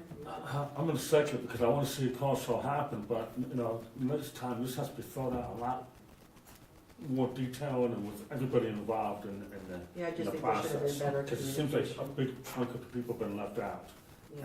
and now it's causing a little bit of a conflict, but the car show is definitely a good thing, and sir, I hope that you and your people, you know, help out the Cornwall Chamber and, you know, assist them with the show, and, you know, come to the best of your ability, because it's a great thing, and just because it's being moved from one location to another location, and at different dates, I hear you loud and clear, I know some people, I won't be able to attend, Tradition. I hope they do, I hope that, you know, because it's for the better cause for all the people involved, and, you know, and next year, we definitely have to make sure that we, look at this in greater detail. But I'm gonna move forward with this because this car show is something that's been in the town forever, and it's a good thing, it's gonna be good for business, so I'm gonna second it. Ms. Scott? Yes. Mr. McGinnis? Yes. Mr. McCarty? Yes. Mr. Wojciechowski? Yes, hey, you know what, and if it ends up being a success on Main Street, then I think we'll, but certainly, I'm sure the chamber will involve all the right people next year when they start the process. So, all right, so moving on, we have Cornwall Goes Green, we have the recycling day on June 17th, can I get a motion to approve? So moved. Ms. Scott? Yes. Mr. McGinnis? Yes. Mr. McCarty? Yes. Mr. Wojciechowski? Yes, okay. I also have a request from the Chamber of Commerce. They want permission to hold the annual Fall Festival on Main Street for Sunday, September 24th. Can I get a motion to approve? So moved. Second. Ms. Scott? Yes. Mr. McGinnis? Yes. Mr. McCarty? Yes. Mr. Wojciechowski? Yes. Okay, next up, I have the 9th annual Chocolate 5K Run Walk event. Can I get a motion to approve that for Sunday, April 30th? So moved. Second. Ms. Scott? Yes. Mr. McGinnis? Yes. Mr. McCarty? Yes. Mr. Wojciechowski? Yes. Okay, so next up, I have as the board knows, I've been talking about the idea of imposing a short-term rental hotel occupancy tax in the town of Cornwall. The first step of the process was having the state senate and assembly introduce bills in the legislature. So that's been done. The next part of the process is for the town of Cornwall to pass a home rule message and then complete a home rule form, sending it back to the legislature. They will then file copies, and then once the governor signs this into law, this would then allow, and that will probably not happen until later this year. They typically don't act on these until either, after the budget passes, towards the end of session. But basically what this would do is, should hotels get built in the town of Cornwall or for existing short-term rentals, this would allow the town to be able to collect 5% on top of the daily room rate that's being charged. So this is actually a user fee on the people that are using the service. This has no effect on the property owner. This applies to someone that's renting a room. And so what this does is, and so when it comes to short-term rentals, I'll just say this. I'll give an example. So whenever we have an issue with a short-term rental that requires legal advice, we end up spending thousands of dollars dealing with short-term rental issues. So this is paying for it. Exactly. This helps to address that because right now we don't really have fees and permits, and we may have a permit in place, but it's very limited. It doesn't really cover the cost of having to basically do code enforcement and legal on short-term rentals. This is a way to at least recoup some of that towards this. If we end up with getting hotels built in town, I think I did some of the math a few meetings ago. I mean, this on just one hotel alone could be hundreds of thousands of dollars a year into the town's general fund to help offset residential property taxes. So I think this is a win-win for the town. And it's a user fee on people that are staying in the room. Just to be clear, this is authorizing legislation. This is not in self-imposing a tax.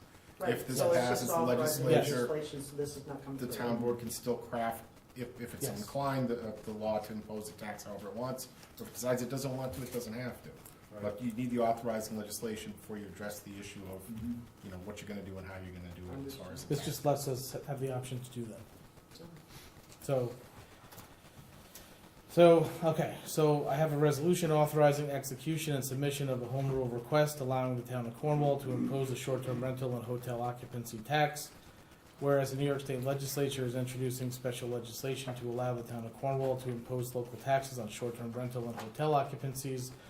New York State Senate Bill number 4073, New York State Senate Bill 4073, New York State Assembly Bill number 4038, and whereas for the said legislation to be enacted, it is necessary for the town of Cornwall to complete and submit a home rule request. Now therefore be hereby resolved that the town board does hereby authorize the town supervisor to complete and submit to the New York State Legislature a home rule request for enactment of special legislation authorizing the town of Cornwall to impose a short-term rental and occupancy tax. Can I get a motion to approve? Second. Ms. Scott? Yes. Mr. McGinnis? Yes. Mr. McCarty? Yes. Mr. Wojciechowski? Yes. Okay, next up I have a resolution that would put into place an abuse and neglect policy, background check policy. So, look, the town has actually never had this in place. Our insurance companies have come to us and have basically said, in order for your insurance rates not to skyrocket, you actually have to put this policy in place that's gonna basically enshrine background checks and other child abuse prevention policies and training for town employees that have contact on a regular basis with young people. And so we're going to put this in place, and then the rec department in concert, they're going to be working with, I believe, the police department to do some of these background checks, and then the town's also going to have to, we're going to have to find a training program that employees will take that are covered by this.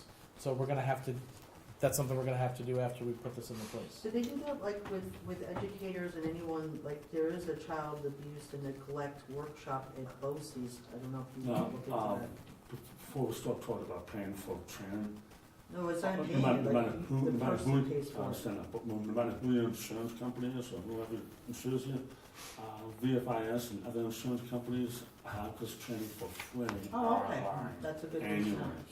All the fire departments do it online, and it's free. Yeah, so our broker will, as is typical with, our brokers on other things, they will help us put the training into place that covered employees will have to take. So, resolution adopting the abuse prevention policy. Whereas it's appropriate for the town to establish a policy for the prevention of physical, emotional, and sexual abuse of children and youth of its employees and volunteers, it is necessary for the town to do so for insurance purposes. Whereas the town, in consultation with the town's labor council, has prepared a draft abuse prevention policy, a copy which is attached here too. Whereas it is necessary for the town board to formally adopt the said abuse prevention policy in order to put it into effect. Now therefore be resolved as follows. That the town board hereby adopts the draft abuse prevention policy as an official policy of the town of Cornwall, and that the abuse prevention policy will be posted on the town's website, and a copy of the town's abuse prevention policy will be provided to all employees and volunteers whose duties require them to interact with children or youths, and such employees and volunteers shall be required to acknowledge receipt of the same by signing a copy which is will be filed with the town. Can I get a motion to approve? So moved. Ms. Scott? Yes. Mr. McGinnis? Yes. Mr. McCarty? Yes. Mr. Wojciechowski? Yes. Okay. Next up, I have a resolution for the Clearview DataWorks Plus software subscription for the police department. Whereas the town of Cornwall has received the purchase order request from DataWorks Plus Clearview Data Systems for the software subscription, and whereas the town wishes to enter into this software subscription with DataWorks Plus Clearview Data Systems, now therefore be resolved as follows, that the town board does hereby agree to enter into this above software subscription, a copy which is annexed here too and made a part of this resolution, and authorizes the supervisor to execute the same. Can I get a motion to approve? So moved. Ms. Scott? Yes. Mr. McGinnis? Yes. Mr. McCarty? Yes. Mr. Wojciechowski? Yes. Okay, so next up, I know you just got this today, but I am going to, so in order for us to start moving forward on the Hasbrook grant administration and bidding for the engineering work. MHE is gonna act as the project manager, but the grant forces us to actually bid out the engineering and design. So in order for them to be able to move forward and start the bidding process, we need to put this in place so that MHE can start the construction management and bidding process for the engineering. So I think in the interest of moving the Hasbrook drainage project forward and starting the bidding process, unless the board has any objections to starting that now, we're just basically, and all of these services that MHE would be doing would be getting paid for out of the grant funds that we authorized. It's better to be prepared. Yeah. Okay. So that's all we're doing, is just allowing them to go forward with with that process.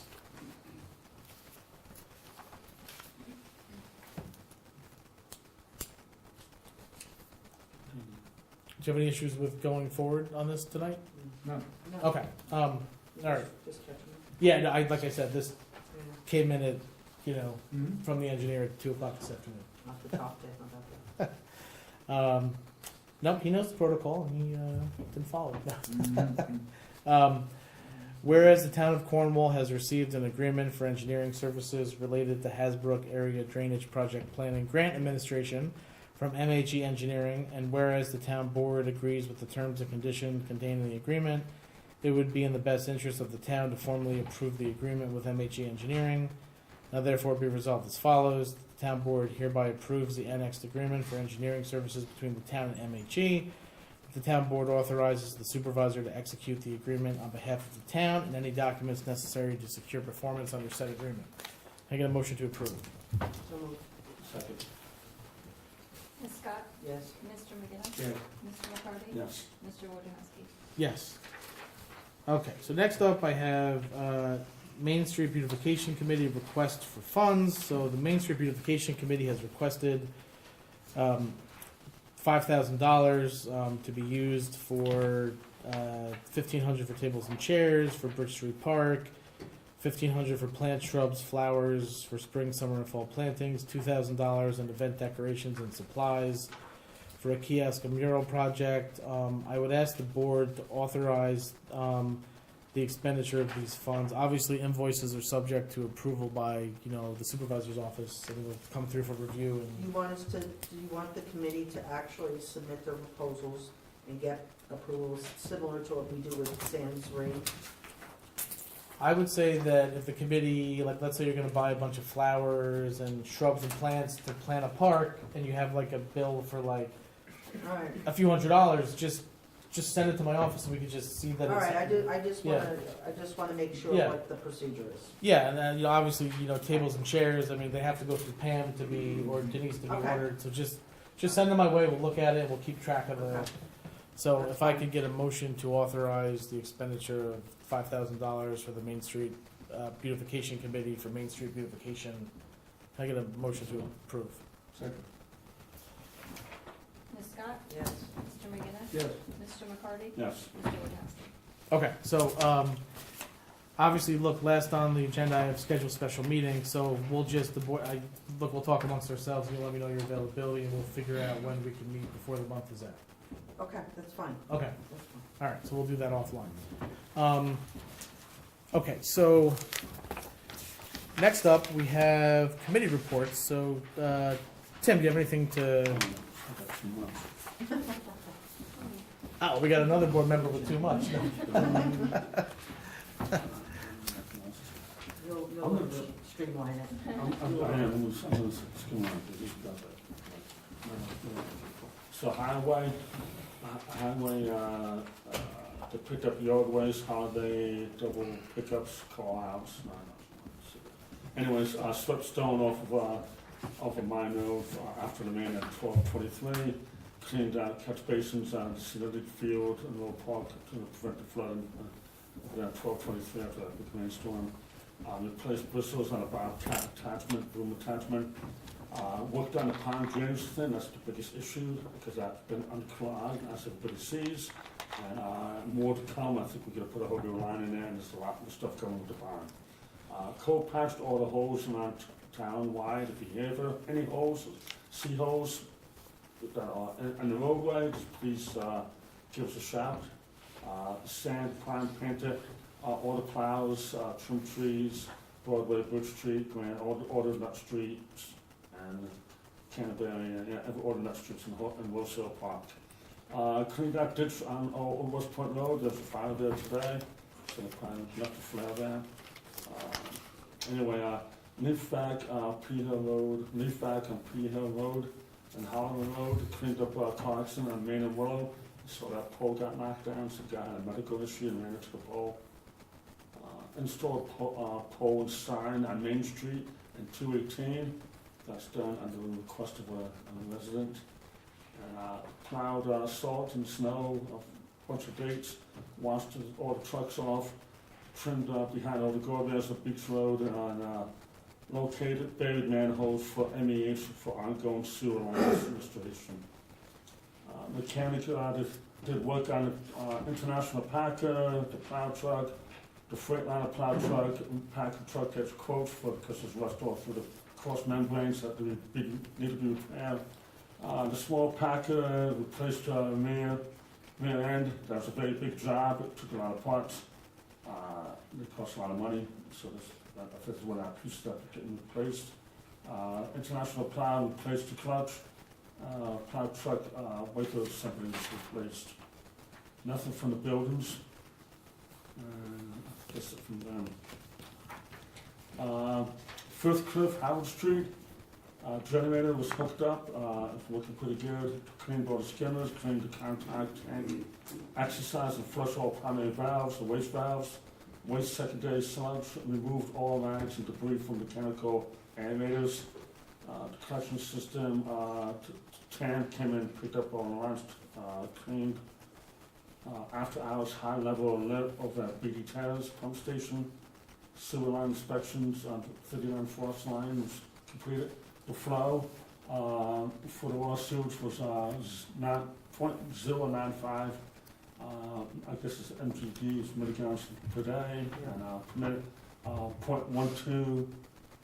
It's permitted, so it's way below the permit level. BOD is at 8.1, and the limit is 30, so it's very low, that's good. TSS, total suspended solids, is 3.5. Again, the limit's 30, so that's very good, that's milligrams per liter. And electric meters monitoring in November, December, just kept on monitoring. And that's it for that area. And this charts, nobody wants to see them. And for Shore Road, same thing. I just had a master ball screen, it just had to be fixed, cleaned out, dewatering pump, a digester, replaced broken hose, cleaned trickling filters. TAM did a monthly cleaning and trouble spots and collection system. Sewer line lateral inspection and repair on 6 Laurel Avenue. Generator was repaired on Shore Road. Camel portable generator went back to Wapatus Falls. Sewer lateral inspection repair on Naylor Avenue. Shore Road alarm, power outage transform issues. That's been repaired. The flow was 1.4 MGD, permit is 1.5, so it's just barely under. BOD is 10.7 again, and obviously again the limit's 30. TSS is 5.1, and again the limit's 30, so the system seems to be working very well. And that's it. Okay, Ms. Scott? Okay, as far as the Senior Advisory Committee, we met on January 23rd, this is our first meeting of the year. Basically plotted out our calendar for the year. We did post at the Recreation Department our meeting dates. One of the goals is we're just gonna continue to increase the number of members and attendees. As far as our food drive, so far we've been able to distribute, thanks to the community for donating food items at the Recreation Department, we were able to distribute so far 10 care packages. Our goal was 20, so we're there so far. A lot of it was getting out the word, but I think slowly it's spreading. So they're very pleased about that. Last night, the Main Street Beautification Committee, we met, and I did inform them that we would be voting on funding for the committee to actually function. And for those of you who don't know, these people really did brave the elements and were able to establish the 3 parks that are actually on our main street in the town of Cornwall.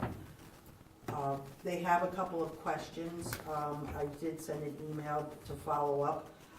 One of the things that we'd like to know is where are we in terms of electrical service on Bridge Street, because there are some possible events that are coming and they'd like to have power, so I'm not sure. That is as far as electricity on Bridge Street, that is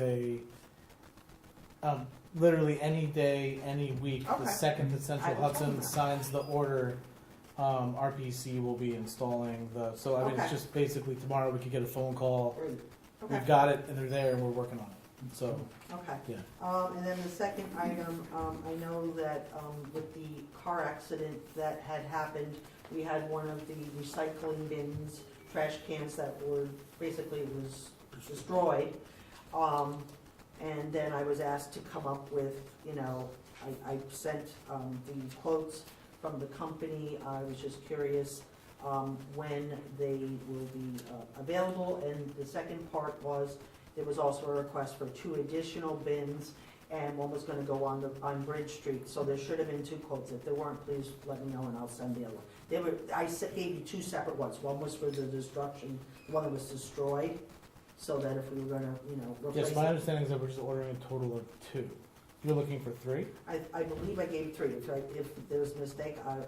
No, I mean, each one is like $2,000, Well, it's so like a we total could of actually 6. hold the last one, only because that spot was actually going to be designated for where the Triangle Park is, going to be once the county is done. So that could be something we put aside. But you had asked for a list and I gave you, Yeah, I mean, I like a wish list, that's what I gave you. Yeah, I mean, I can tell you that Pam has the invoice. I believe they've been ordered. okay. I don't have timing on it yet. We're still kind of working through the insurance Okay. process on that. So as soon as we have the recycling bins, as soon as they show up to town hall, we certainly will have the DPW put them out. Okay.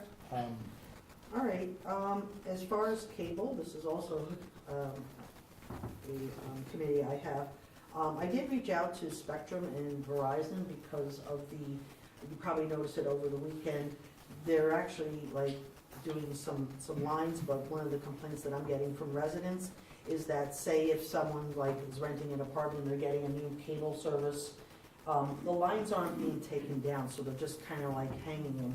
And I did get some complaints even on Main Street, these, the residual wires that are no longer used are just hanging there. And I'm asking them to come out and address it. I know it's gonna be a Verizon Spectrum battle, but I'm gonna try to resolve that.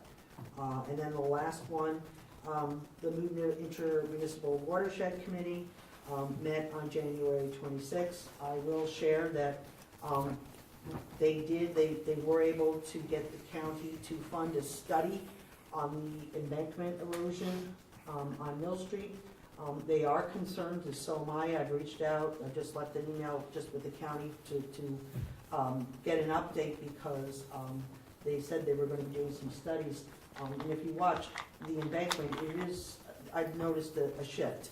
And I am concerned about public safety. As a matter of fact, one of the residents that lives on Mill Street, it is becoming difficult for her to actually go up to her mailbox. So if you have you want to piggyback with me, we can reach out to the county and get status. Yeah, I mean, what I was going to say is that my understanding is that it's similar to our situation with our planning grant. So it's basically, you're submitting a planning grant, paying for the engineering and design, and then once that's done, the hope is to then submit for a full construction grant. And so that's, I believe, is the process that the county's following on that. So it's not a overnight quick. No, I'm not saying overnight. Yeah. I've just noticed a shift. Oh, no, of course. And certainly, everyone wants to avoid having to close a road for safety. I mean, above all else, we do not want to close a road in the town of Cornwall because it's falling into the creek. I don't want that. but obviously we would have to if there was a risk to life. All right, well, that was what they, Yeah. that's what we brought up, and Okay. I'm just conveying the information. That's it, thank you. Carrot? Tim and I have highway and sanitation, and you heard from Tim, and I do not have anything from the building department. Okay. Okay, I don't know what happened to you after this. yeah, I'm sure you guys will. I'm gonna turn it down. I have the report. So I'm gonna just, real quick, Deputy Supervisor Gold, I was just gonna have him update a couple things, or I think just one item tonight. Yeah, so for the last 3 Sundays, there's a group of people, I have the list, but it was organized by a guy named Bob Rogan to clean up roadside trash. He started at I believe it was the 218 9W intersection, spent a couple of weekends there, but we've been working out on Route 32, just south of Quaker Avenue. We did the big turnout, which is being used as a park and ride. The detritus that we have removed from as far back down as the bank of the movement is mind-blowing. And I'm not climbing down that cliff, I'm letting the younger people do it. They're going down on ropes and pulling up televisions and couches and I lost count of the tires. And this is all a volunteer effort. And we spent 2 weeks working at that turnout. We moved down one. And in the interim, one of the volunteers reached out to the DOT, and Josh and I met with the volunteers and the representative of the DOT, try and figure out if there's anything that we, either the DOT, the town, or collectively can do to try and minimize the amount of trash that's being deposited there. I have the name of the person from the DOT who authorizes signs, and he's on my list of people to call tomorrow. We don't know if it's gonna work. The amount of energy being expended by these people dumping large volumes of trash is amazing.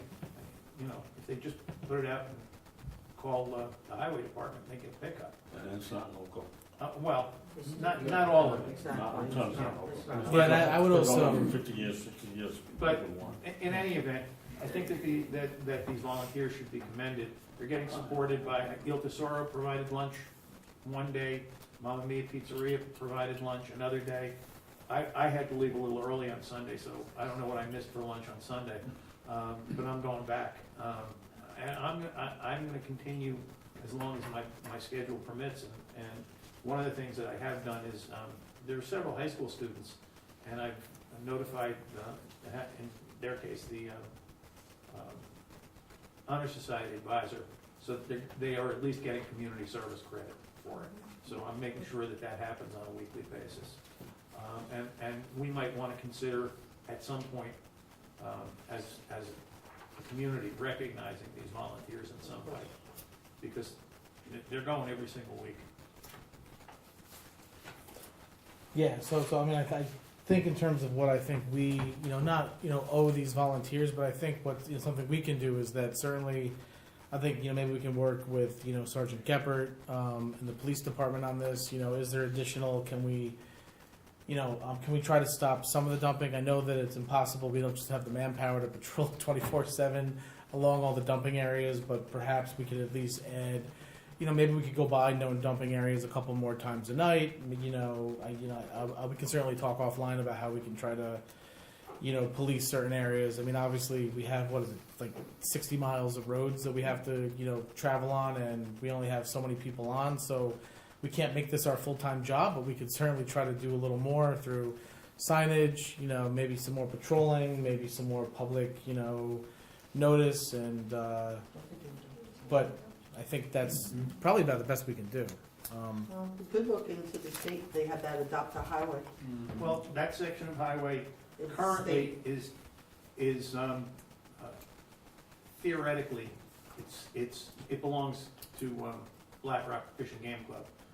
And I, Yes, they and I, are. and I spoke to Jim McGee, who was the chairman of the board today, and he's gonna have a conversation with whoever, he told me the gentleman's name, whoever the new president is, to see if we can't, find a way to motivate them to participate.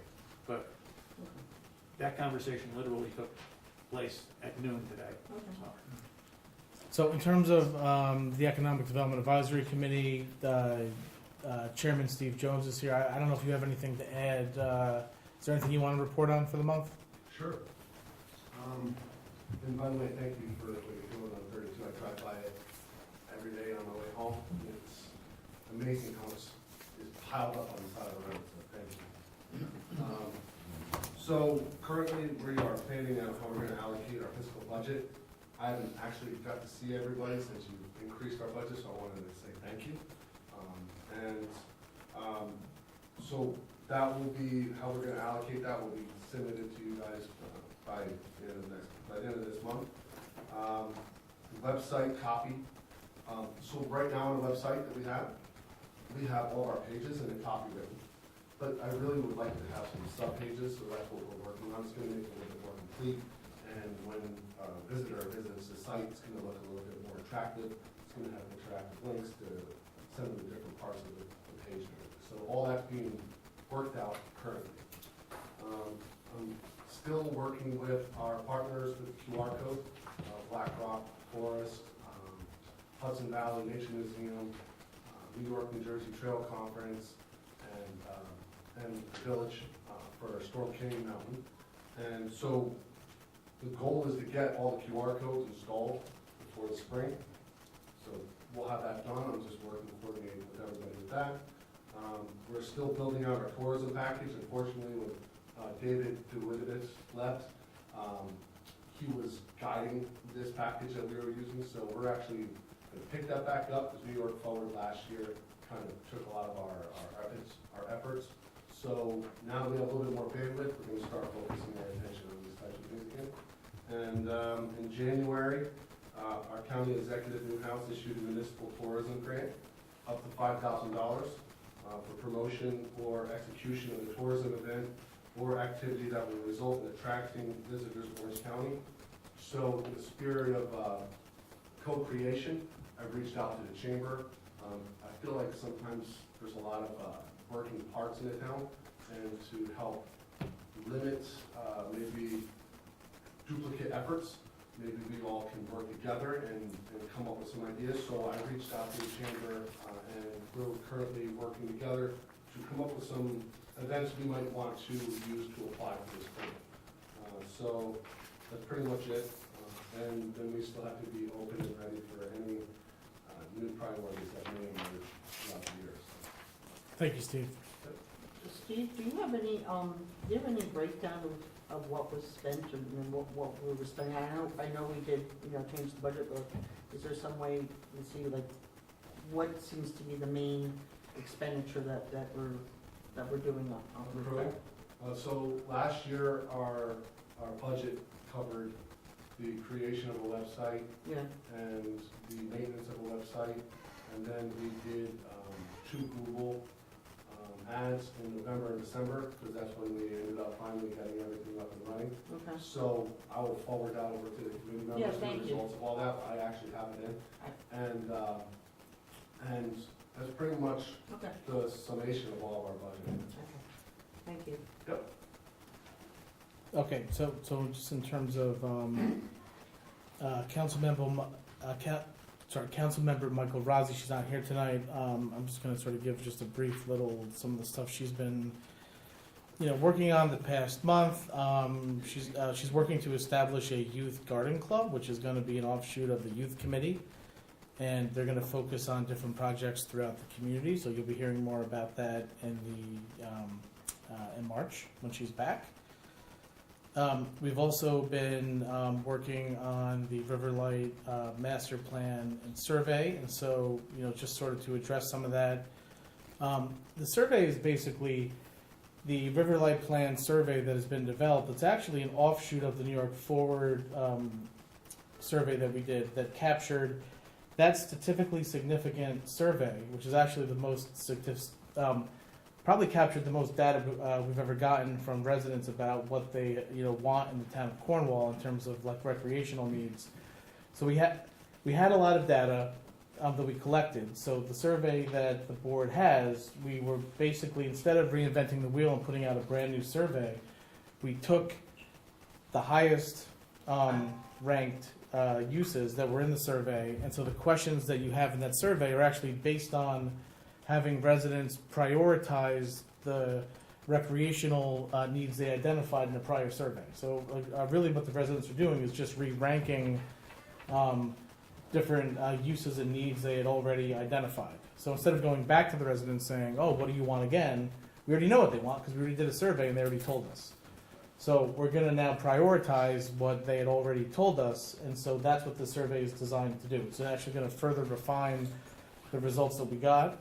And we had, I had Jason Burnham, who is an expert in surveys and dealing with this sort of thing, working with Steve Jones, myself, Wynn, and Councilmember Michael Rossi, but the experts were the ones that designed this.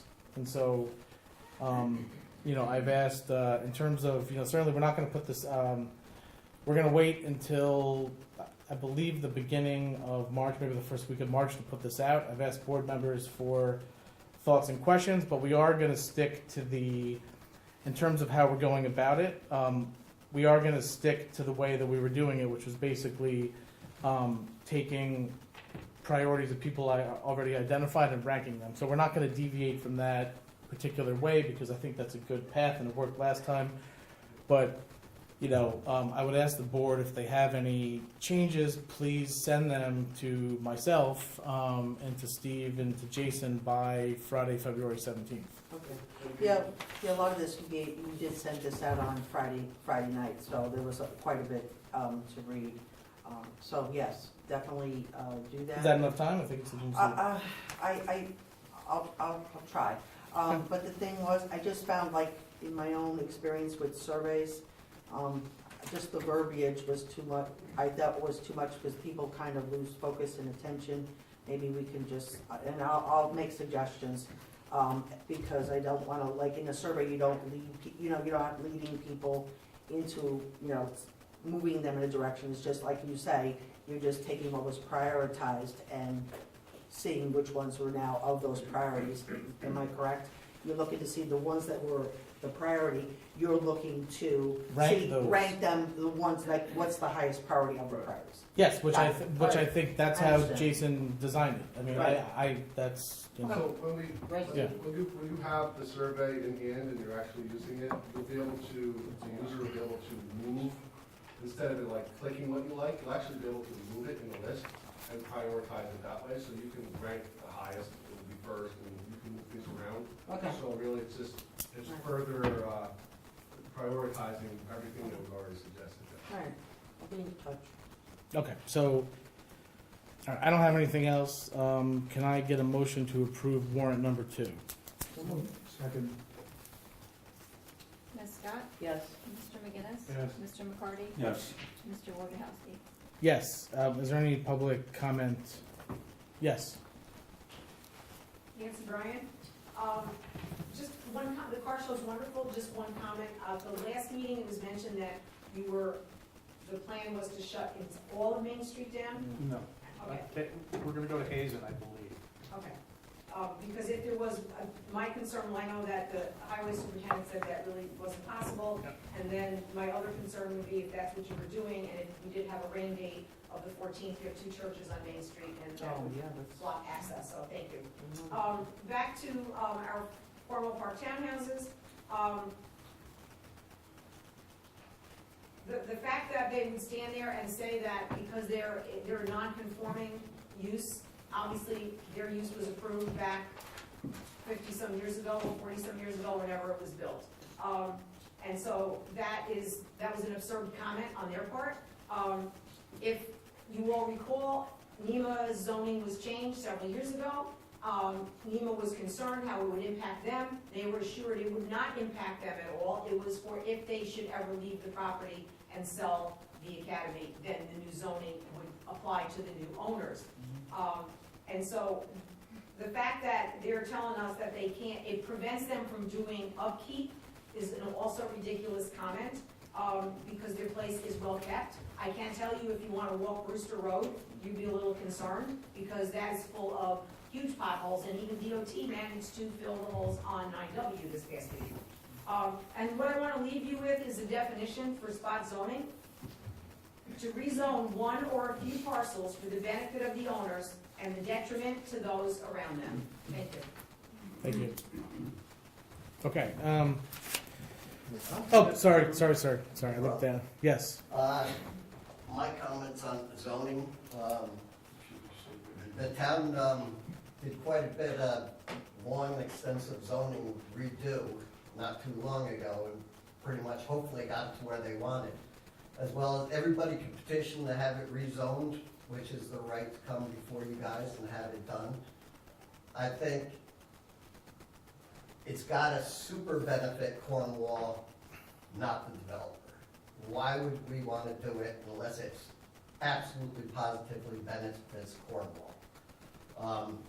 And you guys have power to, as Mr. Gatt said, stop it. You could vote, stop it, not necessarily on this one or any other ones, but that would only save them some time and money for going through everything else, but it also save the town some money, I believe. We're going through all the planning board, the zoning board, and meetings, and this and that. So if you guys don't think it's a good idea, any zoning thing, this would be the place to just stop it. Make it look easier for them, make it easier for Cornwall, but it has to benefit Cornwall. And as far as this thing goes, yes, it is connected to multiple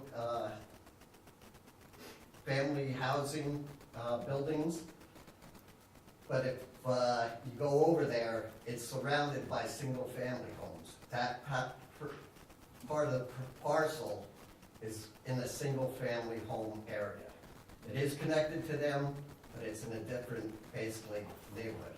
And I believe they even says their zoning, what they want to do wouldn't even have been legal for the zoning they had before that they're trying to do. So I just ask the board to think about the zoning and make it good for Cornwall, not the developer. thank you. Oh, one more thing. Yes, And kind of Nancy said something, took my thunder away a little. If they talk about maintenance stuff, take a ride over there, drive through that development and see what you think of their maintenance. Obviously, it's built a long time ago, but it's gonna be the same thing, and that's gonna be right alongside the highway, Cornwall Highway, that people drive by all the time. okay, thank you. Okay, so I'm gonna make a motion for the board to go into executive session to conduct interviews for board committee positions, as well as, can I also make a motion to go into closed session to seek confidential advice of counsel, and I would invite the deputy supervisor into closed session. Can I get a motion? All right, so before we do that, I would actually like, well, maybe we'll vote this, but I do want to make another motion before we go. Okay, well, now's the time for that. Okay, I want to make a motion. I know we had 2 candidates that were being interviewed this evening.